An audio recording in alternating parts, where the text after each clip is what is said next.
Welcome back, guys. Seamless transition into a Wednesday. It's me again. Usually I have me on a Monday. No Simon today, so a big shout out to Simon. Couldn't make it this week, but we've got me instead, and you've got some great guests as well on the panel. So you've got Stu, John, Mr. Ton, and Tone.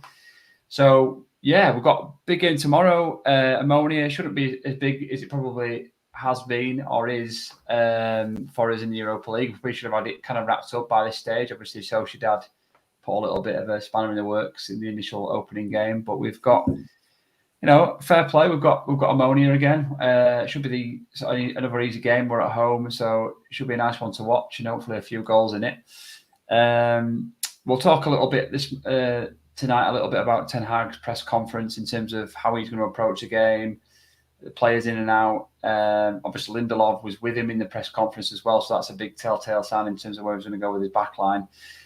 So we'll talk a bit about the press conference, and then we'll get into the starting lineups with the panel. But without further ado, we'll just get kind of initial reactions on whether Stu's looking forward to the game tomorrow. And are you, Stu? Are you not?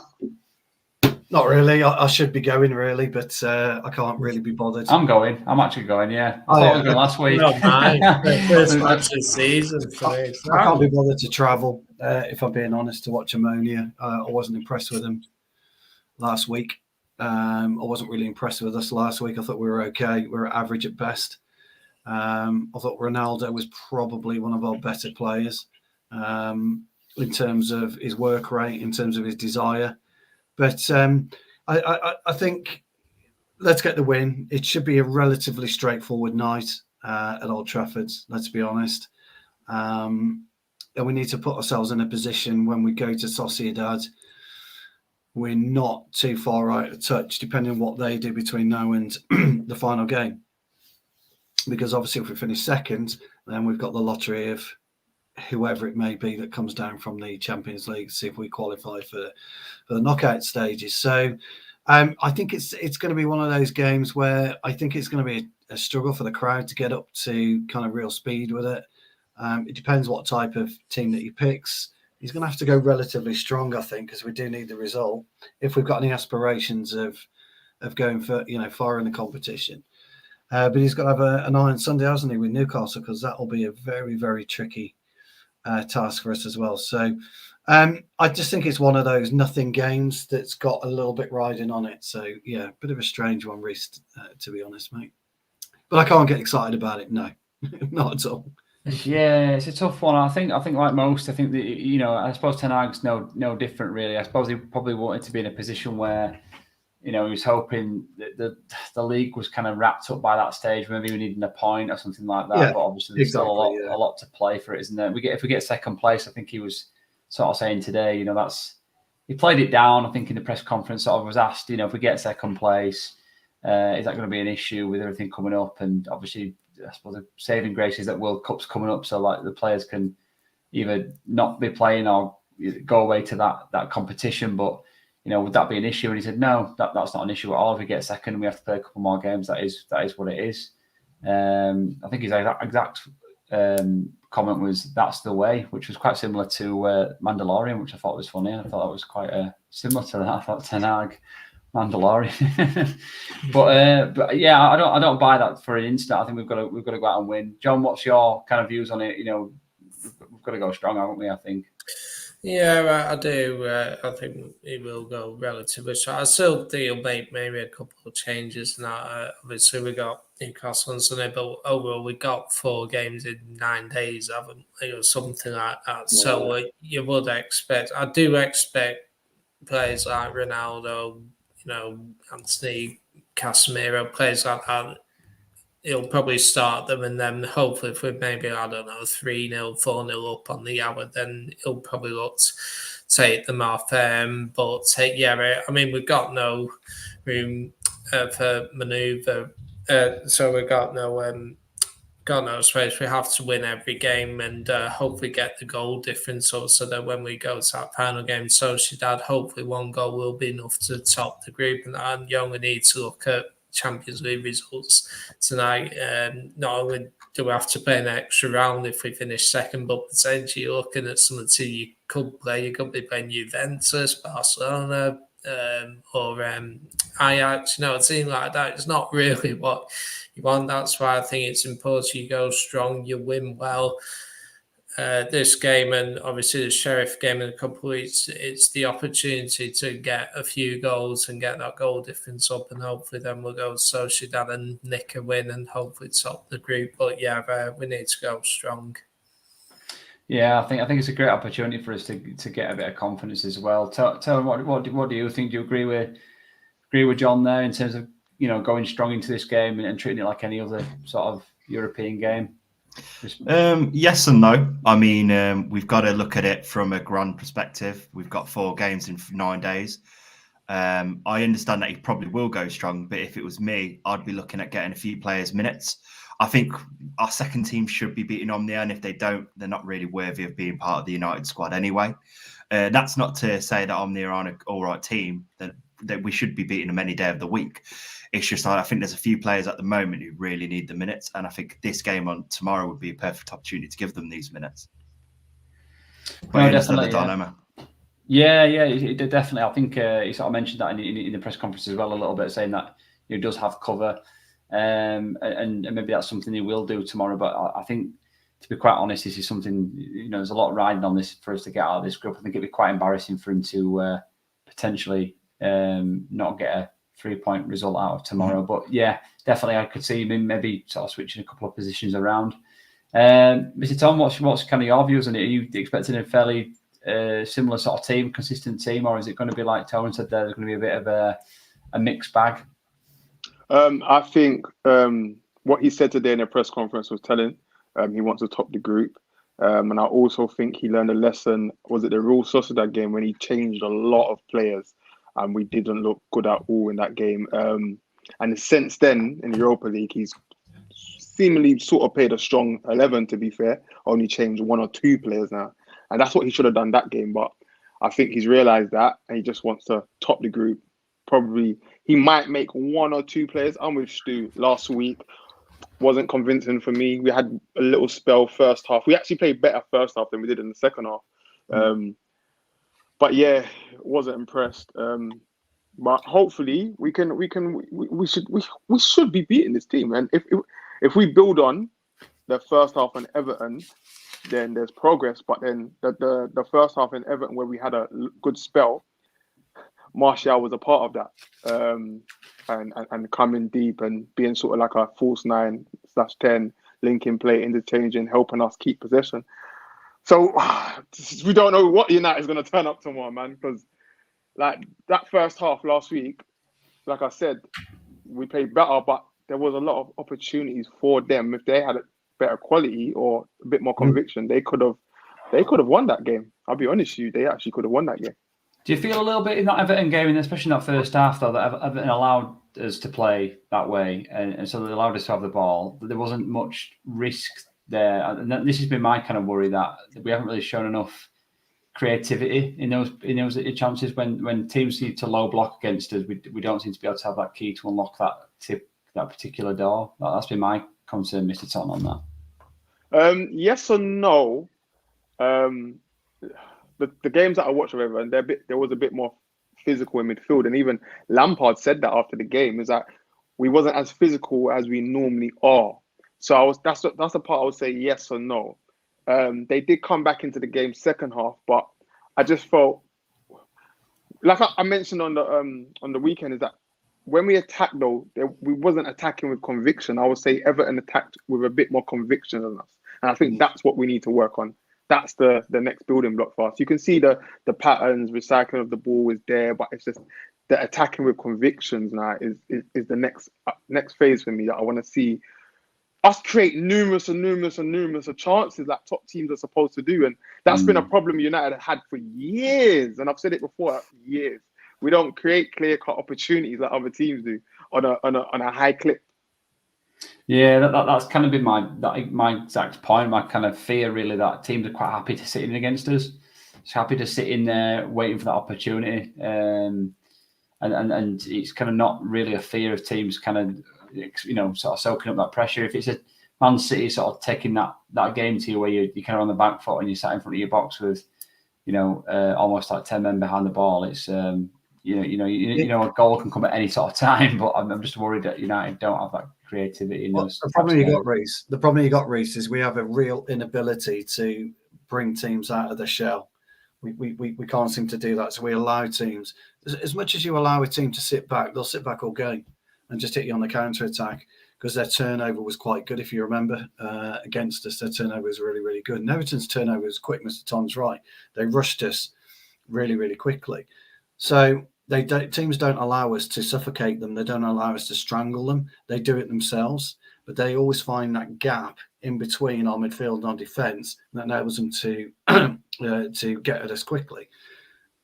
We've got to be able to say, hold on, enough's enough. You're going to have to come out now. We need to bring you out.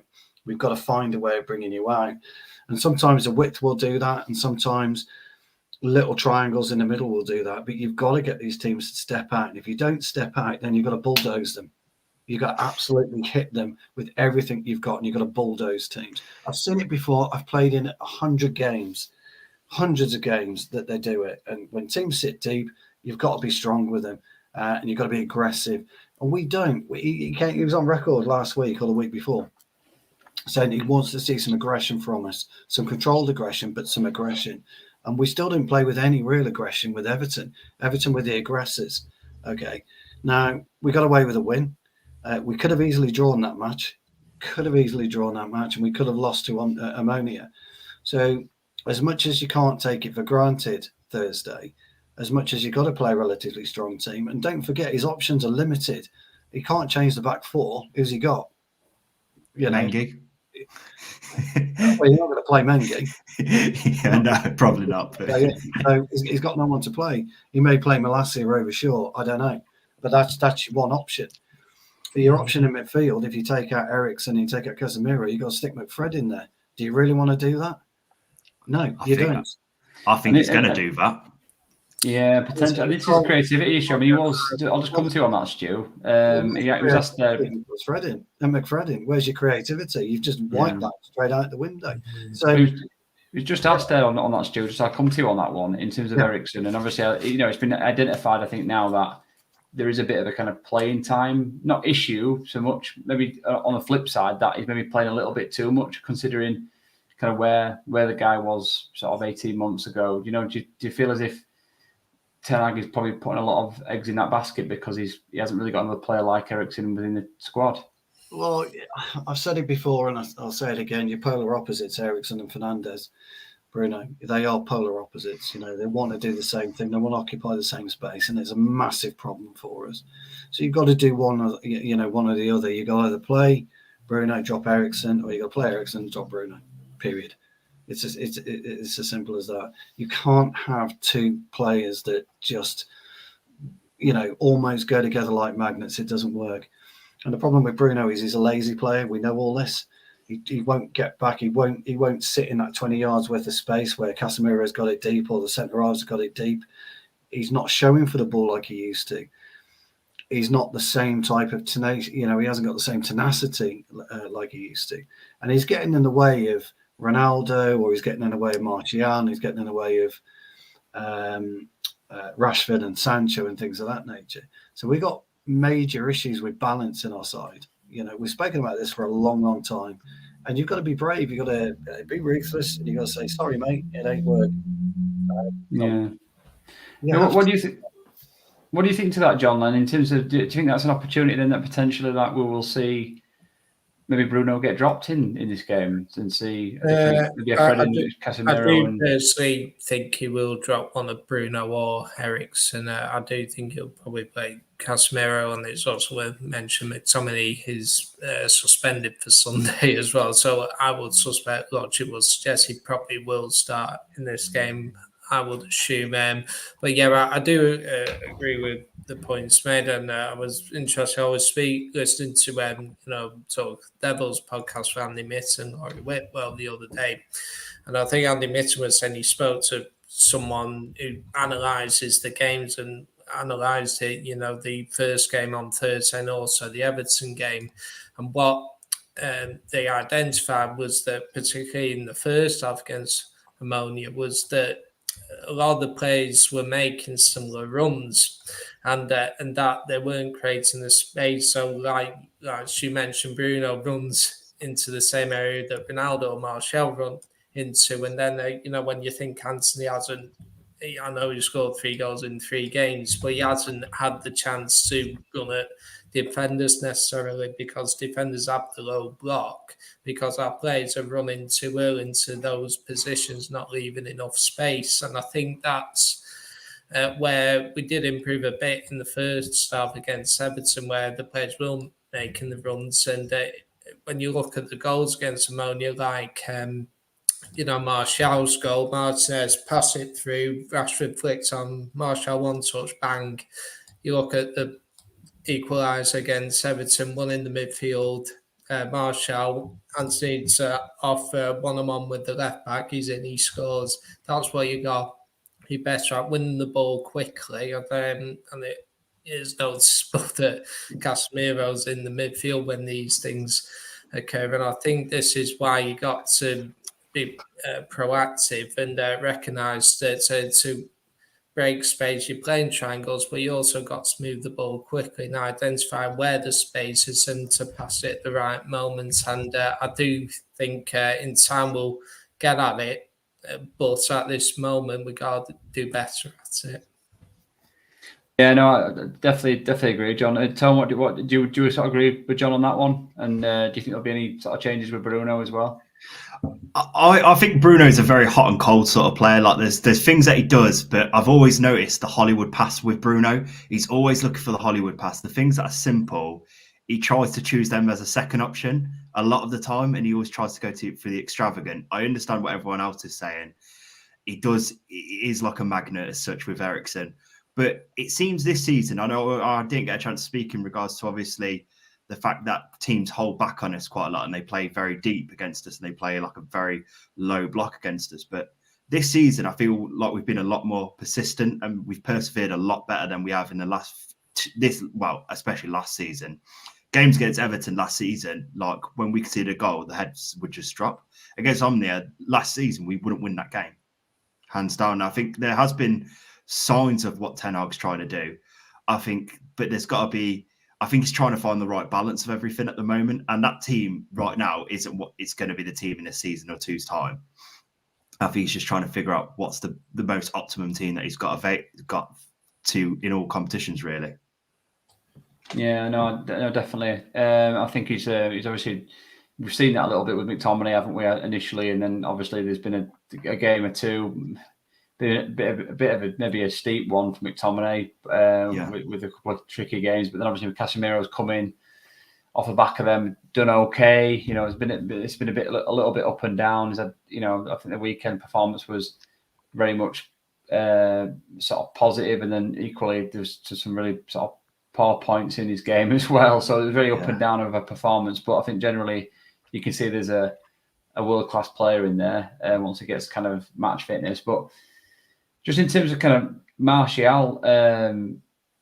Tonnell, I'll come back to you, Tony, as well on this one, because obviously it was kind of the main topic that sort of surrounded the press conference. And did you feel like there's a real kind of disappointment for Ten Hag that potentially hasn't got cover for Martial, but equally he's put a lot of kind of faith in that coming good for him this season, and it's just not materialised? And do you think that's where it's going to be his biggest risk for us coming into a game like this, and obviously the rest of the season?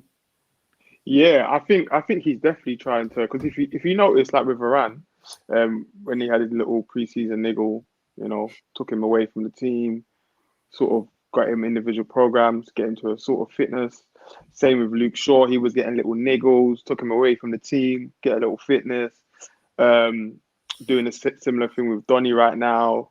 Who else? There's been quite a few players that's been injured, and he's took them away from the team and to get sort of fitness. But it seems like with Martial, obviously because of what he can offer the team, it seems like he's trying to just play him, and do you know what I mean? Instead of taking him away and sort of sorting out the problems right now with him, and because it's like every time he's coming back, it's something new. Do you know what I mean? So. It seems like he knows in his head he needs him right now for like what Tone was saying, like because he knows that for this team right now currently, he meshes well. So it's a situation we're in, and I don't think he should have started in the last game, if I'm honest. Because it's weird that he did, because even the game last week, after the game, he said that he mentioned about it, how he doesn't want to rush him back, but then he started him. So it was quite strange. But obviously, like I said, it comes back to the point he realized how much he offered to the team, and that important factor. It comes back to the whole midfield, and I mentioned it the other day. If you had a better midfield, you wouldn't need a Martial, right? Because what Martial is doing is just coming deep and linking it and keeping it ticking there. And where if you had better players in the midfield, hence a Bruno out of the team and someone else, a different midfielder, you keep it ticking there. And that's why I can see, and that's why, like I said, I mentioned the first half, why we had that spell with Martial and we was retaining the ball. And I think, if I'm correct, I think it went just under like 80% possession at one point. Like, do you know what I mean? So I think that's our best spell we had. And even Ten Hag said that's the best he's seen so far. So it's weird, because you shouldn't be really and truly, a proper run club shouldn't be relying on Martial in season 7 right now. Martial should have been sold for his inconsistent performance a couple of years back, but we're relying on a player that should have got sold right now. So it's a weird one. I'll be honest with you. Who can come in? Martial. We've seen Rashford can do a job, because he did do a job when he played striker. Ronaldo can't play back-to-back games. It's tricky, man. That striker position for us, we just need someone that can stay fit. That's all it is. We need someone that can stay fit in the season, that can play at least 90% of the games. We wouldn't need to worry about all this depth and striker option. I'll be honest with you. You wouldn't need to worry. Yeah, I mean, I don't know if anybody's. I mean, we've seen it a couple of times. So maybe back in the last season, where have we seen it this season? I can't remember. Where we've seen that kind of false Bruno false 9 position. I'm not. I mean, I'd love to think it'd work, but I don't think it's that convincing. Everyone's nodding at me, so I'll stop that one right there. Yeah, but it's we're struggling with that kind of position, aren't we? And I mean, Stu, just get your views on this. I wanted to bring this up on Monday actually, and never really sort of got round to it. And I don't want to seem like I'm a fan that's criticising Ten Hag, because I'm not criticising him. I do trust in, and I'm not going to say. I'm going to say it, but I'm not going to use it in this context, in the word process, because I don't want to use that word. I'm not believing in that particular word, but obviously believing in the fact that he's in it for the long haul. He's got something he wants to build upon, and he's committed. That's kind of my view on it, and I'm fully behind that. But do you think stuff like seeing Martial start, as Mr. Ton said there, and him getting another injury so early on, is that not a bit of a mistake? It's another kind of little mistake that maybe Ten Hag's made. Okay, it's not a massive one, but it's one that could see Martial out in some critical games where if he'd just waited another week, we could have been playing Tottenham, he could have been playing Chelsea, Yeah, it's a tricky one really, because he's probably, Martial's gone to him and said, look, I'm fit, I can play, I'm over my injury, etc., etc., etc. Ten Hag's probably looked at what he's got coming up, and Martial himself will need games on minutes, but the risk is that he breaks down. It's a little bit like Varane. The problem with Martial is, and the same with Varane, they're made of glass. They're just not tough enough for Premier League football. They're not tough enough for professional football, and it's happened throughout Varane's career, and it's happened throughout Martial's career. And there's nothing much you can do about it once you've got that type of play. Once you are prone to injuries, it just happens. Some of the best players have been cut down purely by injury. Daniel Sturridge was a fabulous footballer when he was fit, but he never stayed fit. You just couldn't keep him. Ross Barkley, great technician, you just can't stay fit. This comes back to looking at somebody like Cristiano, who has built his structure, bodily structure, to stay fit. That all his work that he put in when he was 18, 19, 20, 21, 22 with sprint coaches and his body development was so that he could stay fit throughout his career. There's a lot more to looking after yourself as an individual sportsman than just going off shopping at Gucci because you can't be asked to put that extra effort in, to make sure you stay fit. Ryan Giggs had massive hamstring issues when he was younger, so they looked at what the issues were and took him out of a manual car. So we had to drive around in automatic cars, so he wasn't using his left hamstring all the time. doing the clutch and things like that. Attention to detail is absolutely critical at elite level football. And some of these players that have gone through the United system over the last 4 to 5 years, they haven't had that attention to detail. And Martial is one of them, unfortunately. Rashford, really, to an extent, was playing through the pain barrier, playing with back injuries, playing with knee injuries. Sometimes you've got to turn around and say, Gaffer, tough. I'm off. I'm going for an operation, mate. That's it. Fergie and, other managers in and around have been absolutely masterful when saying, right, I've got a break here. You're going for your op, mate. We can do without you for 8 weeks. I can do without you for 12 weeks. It's called squad management. Not just rotation, but actually Fergie was the master of it. He was a master at it, and unfortunately, we're in this situation. But let me be clear about one thing about a number 9. We haven't got a clinician apart from Ronaldo. Okay, we don't have anyone as clinical inside that box as Cristiano Ronaldo. And you take him out of the equation, and people can say what they like about him. You can take him out of the equation, and you lose goals straight away, immediately. You lose goals. And that's what's happened. That's why our goals for record this season is pretty poor. It's not good enough at the highest level. And so I can kind of see in one hand why Ten Hag has been playing Martial. But on the other hand, you've got to know the player. You've got to know the player's history. Or maybe there wasn't enough homework going in it. But we're going to miss him for 2, 3, maybe 4 weeks. Chances of him going to the World Cup are minimal now, I would say. So is that going to work in our favour? I don't know. Well, time will tell on that. But you need a clinician as a number 9.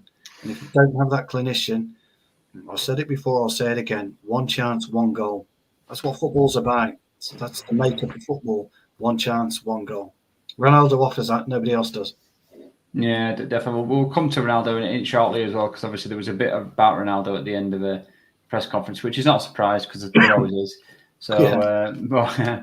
But yeah, in terms of the Anthony one, John, just to get your views on the not on anyone, sorry, on Martial one, just in terms of his injury and how much that's going to play a part. Obviously, I think Stu was right about the Ronaldo thing, and I think there's been a slight corner turn there. Well, like I said, we'll come to that in terms of what he said in the press conference. But yeah, Martial, is this the kind of final straw, really, maybe of his career? Yeah, I've quite potential. Obviously, Mr. Tom, I agree with his point and Stu's point. We haven't given the players attention to detail in the same way Fergie. I remember one season, I think it was 02-03 season, we started the season badly, like Roy Keane, David Beckham, players like that. Fergie said, go away for a couple of months, get operated on. We had a bad start to the season, Arsenal were fine, and then, but come the end of the season, Arsenal lost a bit of momentum. We finished brilliantly and we won the league, and that's the kind of logical thinking you need. And I just think that as for Martial, yeah, but I mean, I touched on this on Monday. His contract's, I think, it's due to end in 2024. So and it's interesting. There was a report the other week that Ten Hag wants the final say whether a player should get a contract or not. And there's no talk. I mean, we heard a few weeks ago Rashford, Shaw, players like that were being offered new contracts, but it's all gone quiet all of a sudden. So I think it's interesting that Ten Hag said, no, I'll decide myself. And I think Martial, if he wants a new contract, yeah, he is playing well when he plays, but he's got to stay fit. If it's no point scoring a goal and assist every 20 odd minutes, whatever, if you're only going to play a handful of fixtures, isn't it? You need players who are going to play minimum 70-80% of your games in a season, So I think, unfortunately, at this point, he is on borrowed time. And, I think it's critical that we look for replacements in January or, if not, the summer. Yeah, it's going to be tough, isn't it? Because we are putting, again, a lot of reliance on Ronaldo, a player we all thought, let's be honest, was probably not going to see the team again. Tell me, what's kind of your views? Is it a massive worry? Could it be the difference between us getting, say, a top 4 place going deep in Europa League, for example. Is that what's your view on it, mate? So I'm a big fan of Martial. I'm going to admit that. So, the problem with Martial's never been his ability. Martial FC, are you? I'm not Martial FC. Like, I understand he has awful games where he could have 20 shots, not hit one shot on target. But I think that ability, it's never been a question of that. It's always been his consistency and his availability. I think injuries are a part and parcel of football. Unfortunately, some players get them more than others. But are you going to be banking on someone like Martial to be that consistent 20-goal a season striker for the next 5 seasons? I wouldn't put money on it personally, even though I think the player is great when he's fit and when he's on it. But when have we seen that consistently over the last 7 years? Not much. But you got to think about the striker pool in world football at the moment. What striker at the moment is at the level where you think they could come to Man United and they could do a job and they could be that? There's not many. There's a misconception, though, Tony. This is the problem, you see. Yeah. You look at fans of Manchester United, current fans of Manchester United. They wouldn't look at Ivan Toney. They wouldn't look at any of the other strikers that you could consider to be half decent, that could do a job if they get the right service. We don't look at any of those. Oh, Ivan Toney, why would we go for him? I mean, I'm just using him as a. I understand what you're saying, Steve. And that's the issue. I spoke. And Mr. Tonner remember this. We were looking for a defensive midfielder before Casemiro, and I said Højbjerg. He'd be perfect for us, absolutely perfect.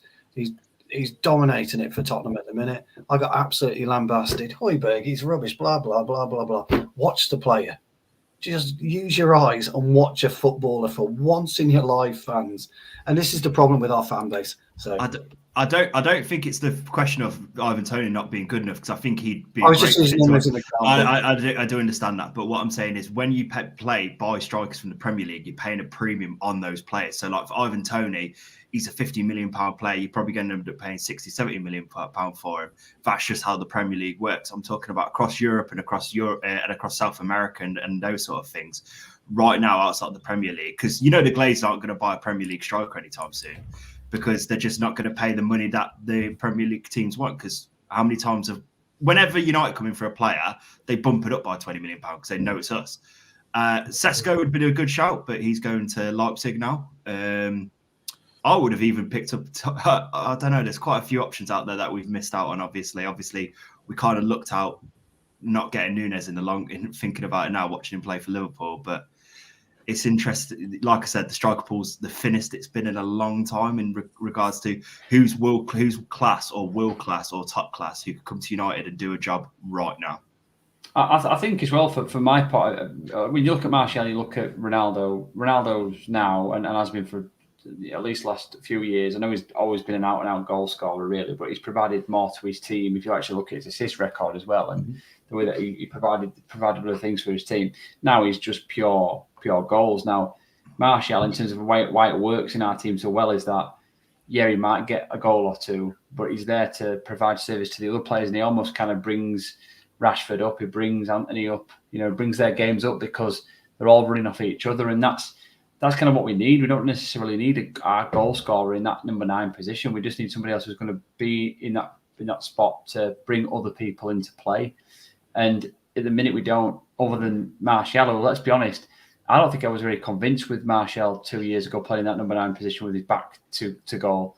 He's kind of developed it a little bit, but I'm certainly not as convinced with Ronaldo doing it. I don't think he likes playing with his back to goal. I think he likes being in the box, in and around the box where he's getting service. Yeah, he's not a back to goal. He's not a hold-up player, Reece. You're absolutely right, mate. He's never been that type of player.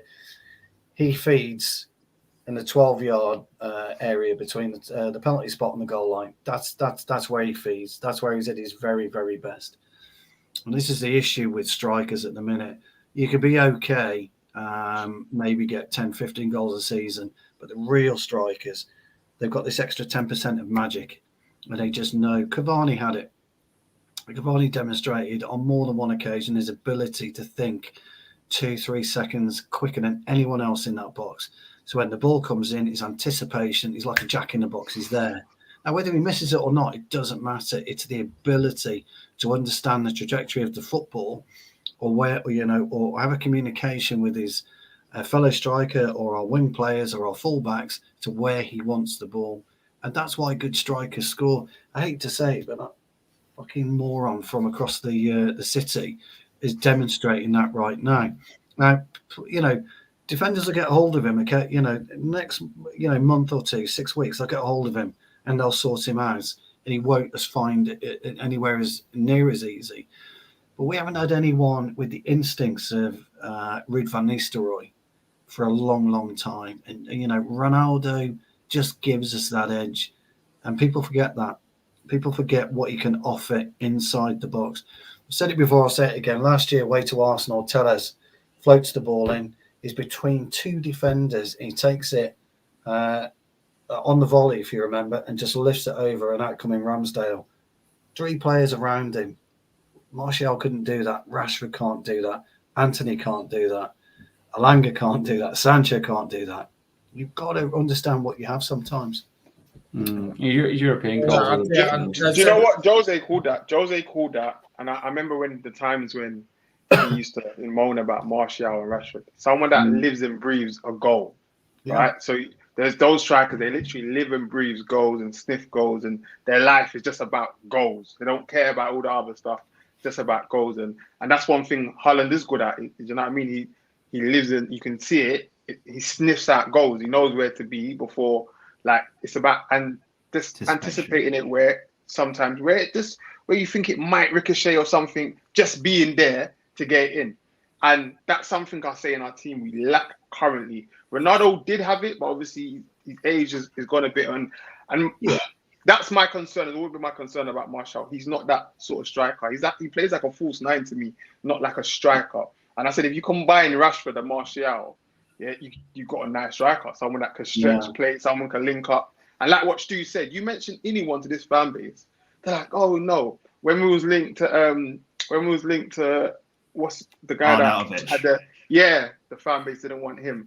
He's got a good goal scoring record right now currently. We've been linked to Gakpo recently. I'm hearing the fan base don't want him. When we was linked to Nunes, oh, but he's touched this. Oh, but what do we want? I don't understand. That's what I don't get it. There's loads of strikers out there. Scamacca was out there. No one was talking about him. You got the Inter Milan striker, Lautaro. No one really talks about him. And he's a quality striker. Look what he done tonight at Barca. But there's so many people act like there's not strikers out there. There is. There's tons of them. Jonathan Davis this season's having a good early spell this season. The Canadian boy. There's literally so many strikers out there. But the fan base, I don't know what it is. It's like any name you bring up to them, oh no, but they can't do this. Oh no, but they can't do that. Oh no, but they can't do this. But we don't have a striker right now. You're gonna get that. You're gonna get that everywhere, though. You're gonna get that. Like even like striker. I think we've just got to back Ten Hag and just hope that him and his scouting team have gonna have the right person in mind. And I think they're gonna. That's a position they're definitely going to be looking at. That's what I'm saying. Gakpo is the main name. I keep mentioning. Yeah. And I'm saying right now. Look up. Every single day I'm seeing a report. This guy seems like the man that Ten Hag wants. That's what I might be wrong here, but that's even Fabrizio mentioned it. That's the striker option for us. And if we didn't have to spend more for Anthony, we would have went for Anthony and Gakpo. Do you know what I mean? Every day. You can wait till January to summer. You just said their tone, like in terms of. I mean, it's target of you on that as well. Well, like when do the Glazers ever dip in their pocket in the winter? Never. Like when's the last? Yeah. You know what you want with a striker, lads. And I've been in plenty of dressing rooms. You want a striker. If he hasn't scored, he'll come in and he'll smash the Gatorade bottles at you. That's what you want. I haven't fucking scored. You fucker. You should have passed it to me. 3 yards. I wanted it. You know, that's the type of striker you need. You need this stuff. Ronaldo will walk in that dressing room, pick up the Gatorade, fucking wankers. I ain't fucking scored. Don't fucking talk to me. Van Nistelrooy was the same. Ruud van Nistelrooy was the same. Well, Ronaldo's going to be banned for a game for snapping on that phone after having a stinker against Everton last season, isn't he? Apparently. There's no replacement for an out-and-out goal scorer, though. Yeah. You can't see that. And even at 37 years old, you don't, he won't run as far as he once able to. But in many ways, you still have that predatory instinct. One of my favourite ever Premier League strikers, Jermaine Defoe. Yeah. He was even into his mid-30s. You know, you can't. Yes, you can't run as far. You can't sprint from the halfway line to score a goal. But in many ways, with your experience, you learn where the space is, where to stand, and if a chance falls your way, you bury it. You know, and this is what you can't teach. I don't think it's something you have or you don't have. And clearly, Andy Cole. I mean, Andy Cole's one of the best, wasn't he? Yeah. I've interviewed Andy Cole a few times, and he's the best exponent of back to goal play on the 6-yard line you'll ever see. I mean, what was it? Is he third highest Premier League goal scorer? He never scored a penalty. Yeah, scored one, I think. He scored one. So maybe one pen, yeah. Amazing finish. Ridiculous, yeah. Like Shearer had 60. Yeah, So, ridiculous. But yeah, we'll move on, guys. We'll move on to the starting lineup anyway. We're 40 minutes in. I do want to come to sort of. I think we touched on Ronaldo a little bit. I think it was interesting, kind of what he said, just really briefly about. He feels like he's now. I think I don't think he's got any other option but to kind of mildly butter him up in a press conference, considering he's only got one striker. But said that his condition is obviously back to where it needs to be following the missing of the pre-season. So. But I think generally he's got to realise that he's only got Ronaldo and he's got to put some faith in him. But maybe a corner turned potentially with the Everton goal over the weekend, and maybe we'll see a couple from Ronaldo tomorrow. So, great comment.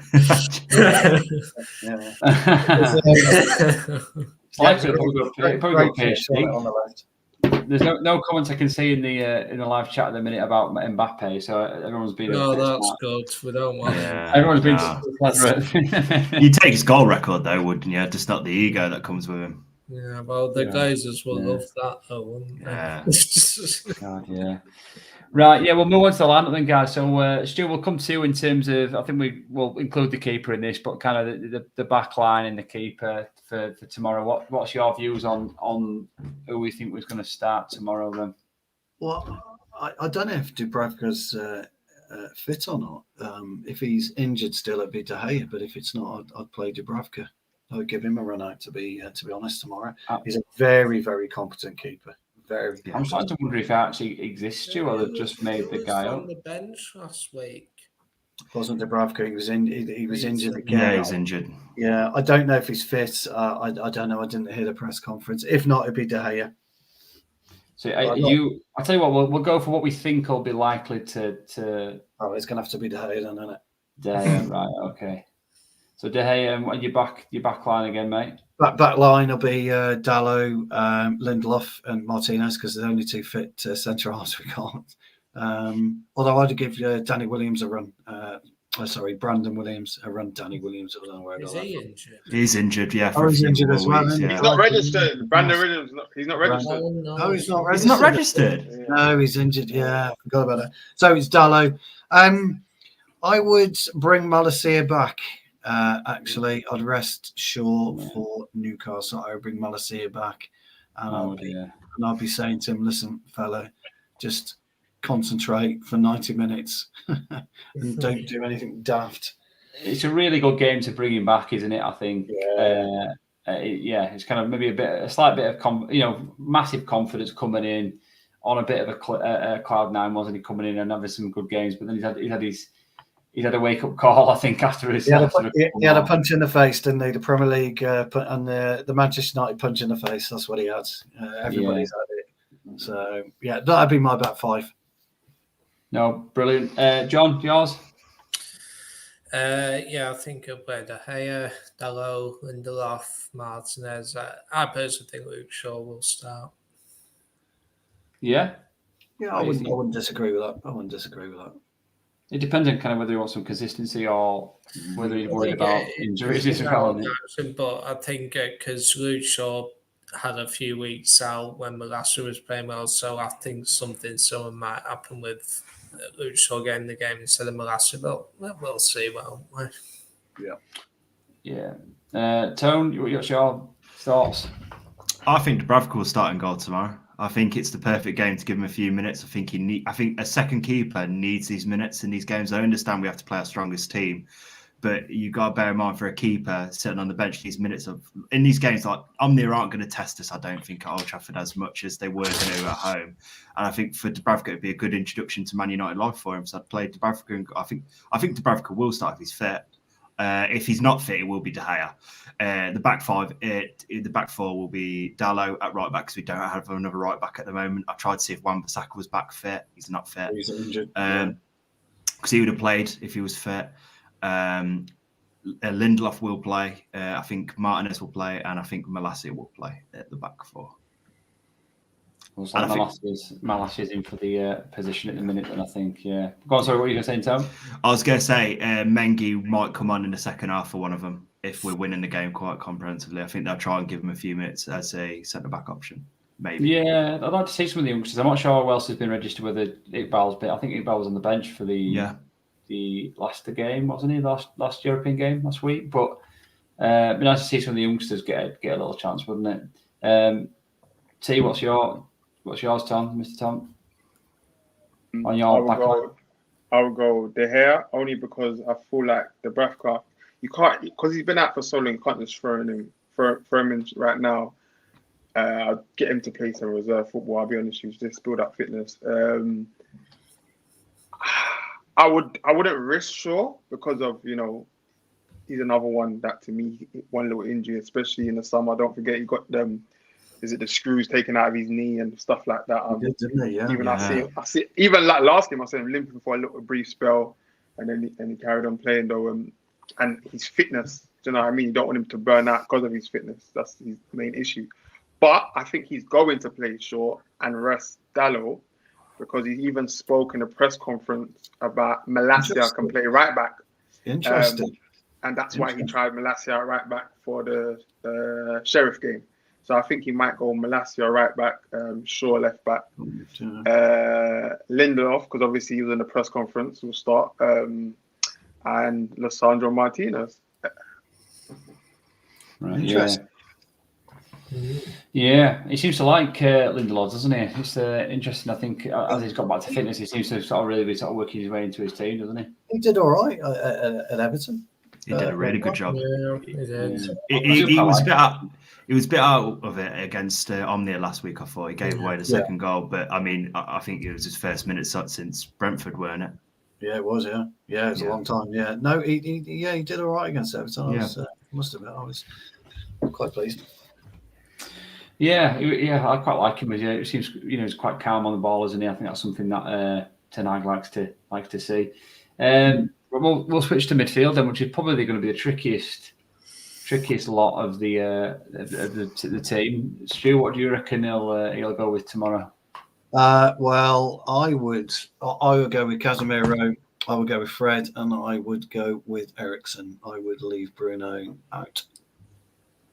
Would you? So that's let me just get that down again. So that was Casemiro, Eriksen, and Fred. Eriksen and Fred. Yeah. I think we've got to see that, haven't we? I think has he played Fred and Casemiro together, but I don't think they started, did they, in one of the games? No. So it'd be nice to see that from starting, wouldn't it? I think that's a perfect game again to get some. I think it's perfect for Fred as a box to box. It'd be ideal. It'd be great for Casemiro because he'll need a second start. And I just think at the two at the minute you pick Eriksen over Bruno. Yeah, that's fair enough. John, do you agree with that? Gonna go a bit. If I think Casemiro will play, but I think that Sammy will play because he's suspended on Sunday, so I think he'll play tomorrow, and I think he'll play Bruno from the start. I think he might. I mean, it's interesting with Eriksen. He must be okay, but with his heart and everything, I think he could do with a little bit of a rest. Although I would agree with you, I'd play Eriksen over Bruno, but I think he might just give Eriksen a little bit of a rest. So I go Casemiro, McTominay, and Bruno. Right. Okay. Interesting. I'm gonna have a bit of a job on my hands. I think switching all these players around on this graphic, but we'll try his best. So what's your? No, you're all right. If we're going for a realistic midfield, obviously what could happen, what I'd like to see happen is completely different to what I think is going to happen. But my realistic one's probably McTominay. I think Fred will play.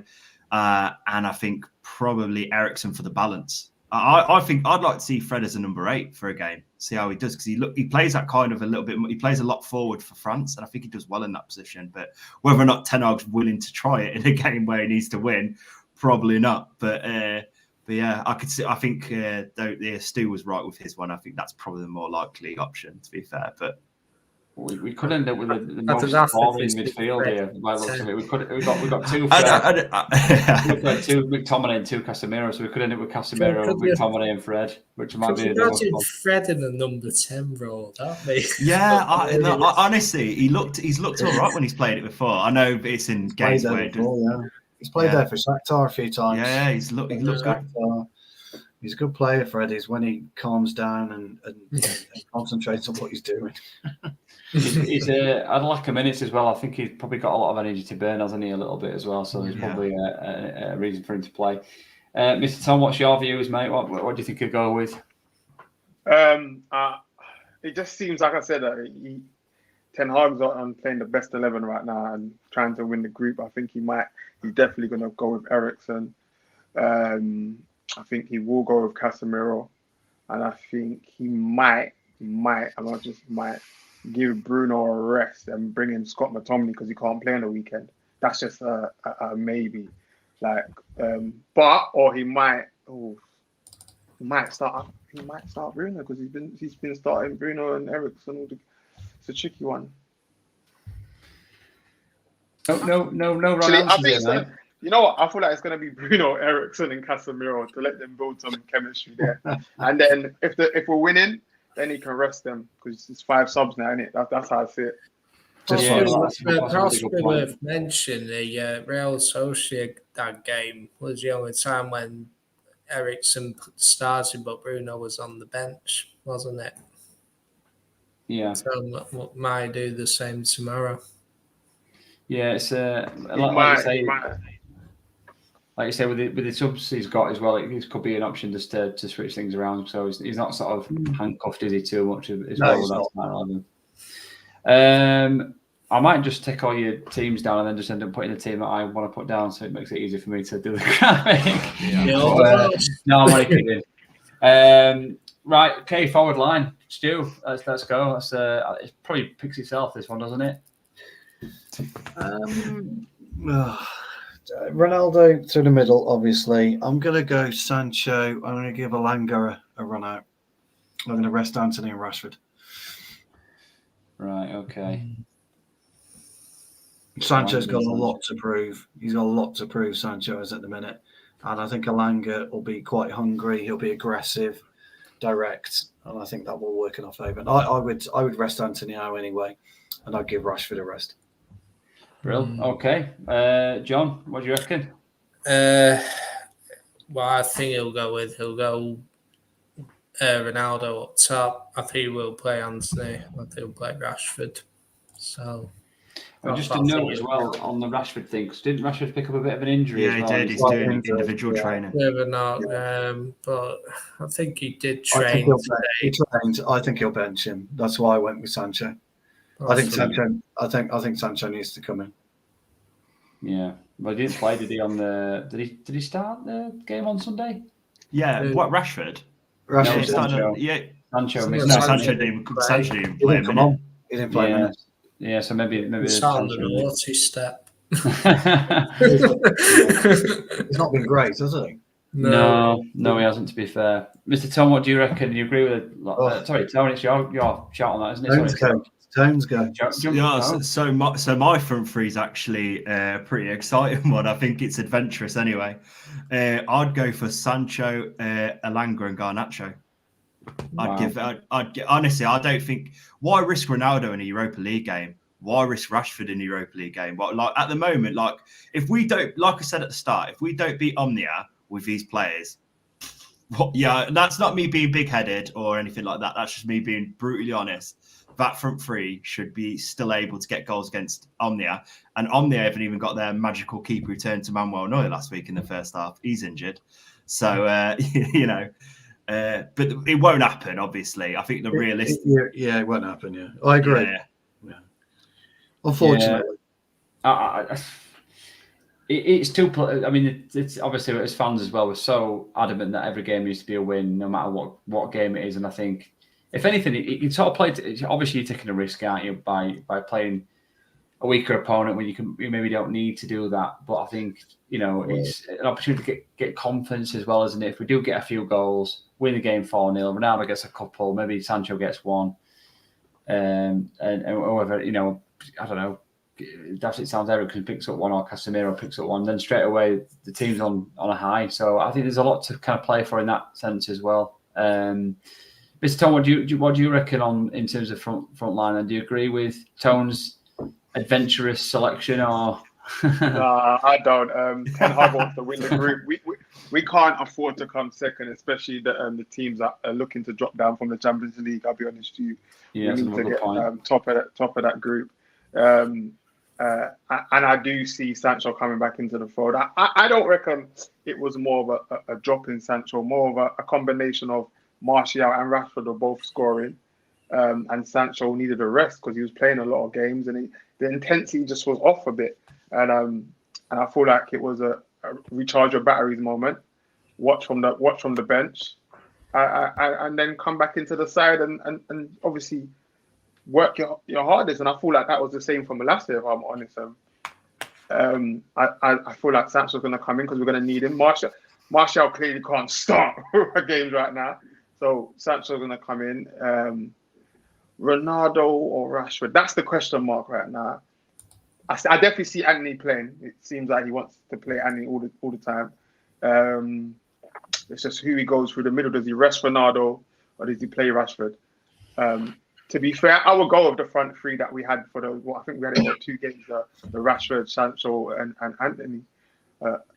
I feel like Rashford, it works because he's off the ball movement. So I do see that happening. But if Ronaldo, wait, would he be banned for the weekend game or is not this weekend game? It's not this weekend. No, he's not banned for this weekend. He might rest Ronaldo then and then play Ronaldo on the weekend because. I'm gonna go Rashford, Anthony, Sancho. We could lose Ronaldo for Tottenham, though, couldn't we? Potentially. Yeah, he's good. Yeah. Or Chelsea. I personally think he'll play Ronaldo. I think after him coming up and gaining a bit of confidence, but no. Well, I think I'm. Newcastle. To be honest, do you think if he's Newcastle Sunday? Yeah, actually, I'm with you, Reece. I changed it. Ronaldo up front because he's not going to play Ronaldo that game. Play Rashford. Right. That's the other thing. I suspect they know a band's coming, so they might have an idea because there was mixed reports. So they might think which game he might be banned for. That might dictate whether he plays tomorrow or not. So if he's banned for Newcastle, it makes sense to blame tomorrow, wouldn't it? So we'll see. He is banned, Jarvis. Yeah, he's banned. He is, which is no problem really. Oh, yeah, that's nice. There you go, guys. It took me forever. No, it took me like 10 minutes. It's fine.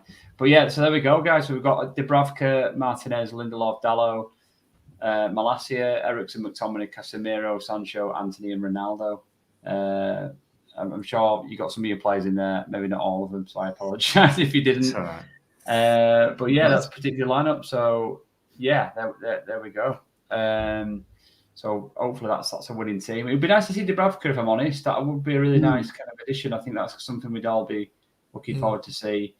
Maybe one of the youngsters coming in later in the game. Maybe the game's wrapped up by the hour mark and we can see some of the youngsters coming in. It would be good to see maybe Garnacho or someone come off the bench for like 20 or something. Yeah, if the game's if we're allowed to 4-0 up or something, it would be nice to see. I don't think we'll be 4-0 up. I predicted no. 4-0 at their place, and they really should have beaten us 5-3. Really, that lob by Bruno was atrocious for a professional footballer to not pull that off. That was absolutely. Well, in fairness, we should have been like 2 up before they even scored. That first goal was that's superb counter-attacking football. And that was a tidy finish. That was a really difficult goal to score. It was a really good fit. Both our goals were very good. Second one was beautifully put away. They will be more dangerous, I think, than we're probably giving them credit for. I'm kind of with Mr. Ton on that one. Yeah, they seem energetic. I think they probably burnt themselves out in the last game. They seem to have a lot of energy, a lot of natural fitness, and seem to sort of burn out. So we just got to kind of like just play them, control the game, get them running around, and then just gradually Pass that football. Exactly, yeah. Control the game. That's the one big key thing that all of us have been wanting to see. Controlling these sort of games where we're obviously the more dominant team. Just get a run round in terms of everyone's predicted results for the game. Then I don't know if, in honour of Bainesy, any of you want to predict a loss. Normally we have Bainesy on the show, and sadly he can't be here. But normally we do. He does sort of predict us losing, so that we reverse psychology, we end up winning. But we'll see. Stu, what's your? So we'll get result and first goal scorer. What's your thoughts, mate? I think we'll concede again. So I'm going to go 3-1. I think we might get over the line 3-1, and my old mate Ronnie's going to pop on him. Header. Yeah. Ronaldo. And John, yours? I also think they may score. I'm going to go us, but I think we had loads of chance last week and didn't take advantage. I think we probably will tomorrow. I'm going to go 4-1, and I'm going to go Anthony to get first goal. Yeah, nice one. Tone? 3-0, and I think it'll be a Lindelof header from a corner. Ooh.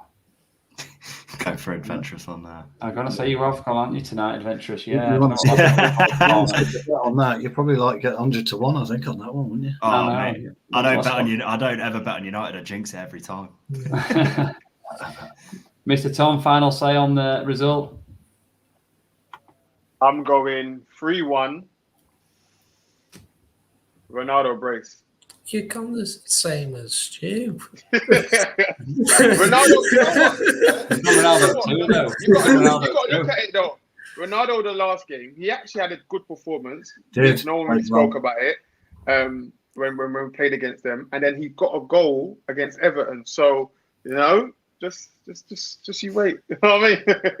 Good finish as well. That Everton goal, really good finish. Yeah, one of his similar to one of his old United goals, wasn't it? Very good, very good. But it is important though, where you can't disrespect them, and it will be a tough game every game in Europe. So, but you do have to try and get that whole difference up. I feel ahead of the Sociedad game, and you really got to start scoring a few. So I do back us to score a few tomorrow, though. We could end up winning 7-0 tomorrow. It just depends how we turn up, and how hungry and aggressive we are. I think it depends on if we go.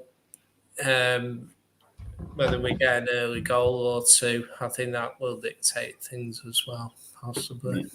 I think so. You've got to use Old Trafford as a fortress as well. We haven't done that enough over the last few years, and a team of that stature coming to like Old Trafford, it's daunting for them, isn't it? We've got to take cap out of that. Well, they got 4,500 fans, haven't they? Really? They covered 4,500 from Cyprus? And that's what I've heard, yeah. All of Cyprus. Good for them. Fair play. Well, look, guys, it's been a good hour. So I'm at the game tomorrow. So if anybody does, I thought you were going last week. Yeah, I did. I just went to check the parking out, Stu. So I've got put my parking spot. So wow, that's what you've done. I might go. I don't know yet. I haven't decided. Well, if you're both there, we'll catch you there. And if anybody in the chat's there as well, then I'll be about. So hopefully we'll bump into each other tomorrow. So that'll be good. So thank you for everyone that's been in the chat. Everyone that's watching and watching back, please like and share and subscribe.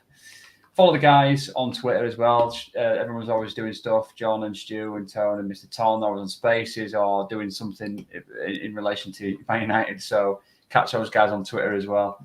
And we'll catch you in the next one, which will probably be Sunday, Stu and John, I would have thought. Will it be Sunday? Me and Mr. Ton, possibly John will be there Sunday.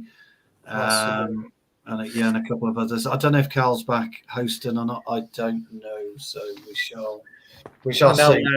We do have a show on the women's channel on Friday night as well. I should point out also, because we play on Sunday, what we've started to see for women's game, we have these match day vlogs where we all show up, the whole match day experience when we go to the game and all that. So if any of you haven't seen it, they're about 10-15 minutes long, and that gives you that experience of match day. We send clips through to and everything. So if anyone wants to have a look at them, please do, because they've got good reviews. So if you want, and we'll be putting one out after the game on either Sunday or Monday. So do watch out for that. Real. Just a quickie as well, guys. It is Breast Cancer Awareness Month, October. So keep it pink. If you can donate to breast cancer awareness, please do it. If you want to talk to anyone on All for United with regards to breast cancer, please do speak to us. Big thumbs up to all the guys and gals, but guys do get breast cancer, guys. It's a tough one, and most of us have been through it, or know somebody who's been through it. So let's just keep it pink and keep it real. So donate if you can. Yeah, no, thank you, Stu. That's Please. I lost my mum to breast cancer, so I know that. My partner, my wife, had it. We all know someone somewhere who's been touched by that shocking disease. Cancer in general, obviously, but this just happens to be Cancer Awareness Month. So keep it pink. I'm sure. I think also because obviously the other day was Mental Health Awareness Day as Mental well. Health Day also. Because for myself, I've experienced someone who unfortunately lost their life due to mental health and that. And if you ever feel like you want to discuss any experiences and that kind of thing, and you feel like you're all alone, you can always speak to someone. We're always here to talk. So if you ever need any help and support, please do speak to someone. Andy's Men's Club every Monday. Find your local club, talk to someone. It's always someone to talk to. Guys, unbelievable, really good messages there. So thank you very much for putting that out. So well done for speaking up about that as well. So follow the guys on Twitter. They deserve it. Put a lot of effort into this.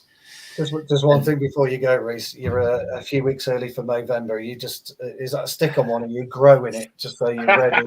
Well, do you know what? I've already kind of started early, haven't I, with Movember? So I'm, every my Movember finishes on All Saints Day. So right, it wasn't planned, to be honest. So, are you gonna wax it up so you can turn up the sides?